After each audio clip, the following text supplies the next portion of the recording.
Welcome to the Learning Pines YouTube. We hope this video helps.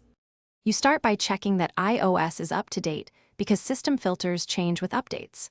Once done, open Settings, tap Phone, then call Blocking and Identification so you land on the right panel. If you used a carrier app or a third-party spam blocker, make sure that app is installed and visible here. That makes removal straightforward. You want to be in the exact menu before disabling anything so you avoid missing hidden toggles or leftover permissions. Now systematically turn off each toggle shown under Call Blocking and Identification. This immediately stops that module from intercepting calls. Once toggles are off, delete the corresponding app by pressing and holding the icon, choosing Remove App, then Delete App to remove stored permissions. After that, go to Messages, tap Unknown and Spam and turn off iMessage filters if used. Doing these steps in sequence clears both active filtering and the app-level authority that could re-enable blocking later.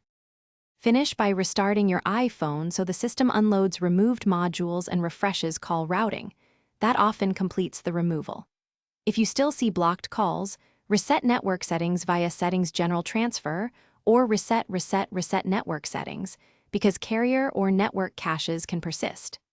If nothing changes, contact your carrier.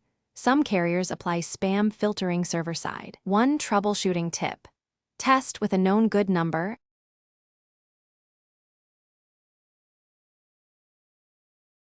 Thanks for watching.